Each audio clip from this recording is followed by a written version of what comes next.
Queen Elizabeth's style icon status started long before her 70-year reign began. From the moment she was born, everyone wanted to know what the young royal was wearing. Alongside Princess Margaret, as sisters, they inspired designers like Dior, and now to the modern monarch who isn't afraid of a bright colour, even in her 90s. Here to tell us more about the Queen's majestic style is author Bethan Holt. Welcome back to 9Honey, Bethan. Thanks so much for having me. Lovely to be here. Now, reading your book, one of the things that I guess surprised me weirdly to find out was how much the Queen Mother has influenced Her Majesty's style ethos. What did she pick up from her mum? Yeah, so the Queen really learnt a lot from her mother. I think, this was around the kind of 1940s, 1950s, which was a time when women really wouldn't leave the house without having their gloves, their hats, their handbag, all their accessories kind of perfectly in place, perfectly matched. And that's something the Queen still does today in an era where women are happy to leave the house much more casual in kind of trainers and hoodies. But she really learned this kind of very proper way of dressing from her mother. And I think also just this huge respect for fashion as well. The Queen Mother really used fashion to kind of help cement her status as queen after the abdication in 1936, and she helped to really give the royal family this glamorous makeover again. And so the Queen really carried that on when she became queen herself, and knew that she had to wear these grand gowns, employ these brilliant designers to really elevate her to regal status. And the Queen Mother had a little bit of a trick to keep sort of Princess Elizabeth and Princess Margaret close growing up, and to sort of eliminate that sibling rivalry or heir and the spare mentality, didn't she?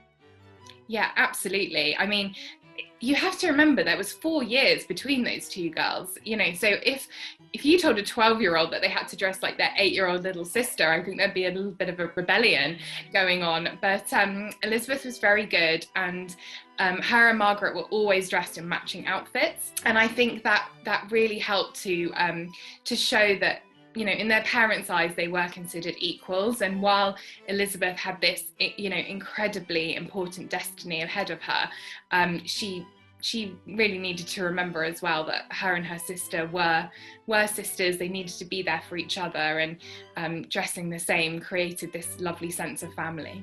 So how has the Queen's style evolved across her 70-year reign into, I guess, the uniform that we know her for today? In the 1950s, when she'd just become queen, she was a real fashion icon. She was really embracing a lot of the trends of the time. Those tiny waists, those big Christian Dior skirts as well. You really saw the Queen playing with that in the way that the Duchess of Cambridge or Meghan Markle play with trends today, and are those kind of royal fashion influences. The Queen really was that herself. But I think then as you went into the 1960s, she was getting a little bit older. Trends were getting perhaps not quite fit for a queen. The whole mini skirt thing. I'm not sure you really wanted to see that on the Queen of England. So then she found a way of dressing that really worked for her, a real formula, a real uniform. It was all about those bright colours. It was about skirts and dresses that hit just around the knee, always with a beautifully matched hat as well. And although there's kind of been experiments over the years, different ways of doing that fundamental formula remains the same now as it was in the 1960s. And the Queen uses her accessories to personalise outfits or tell a bit of a story. What can you tell us about that? Absolutely. I mean, one of the Queen's favourite accessories, you never really see her without a brooch pinned to her shoulder.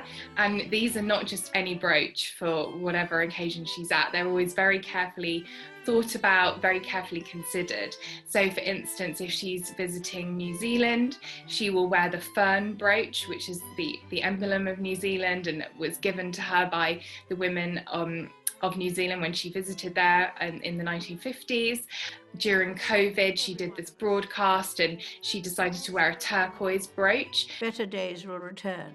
This is a stone which has kind of healing properties. It emits a sense of calm, and so that was a really appropriate stone to choose at that moment.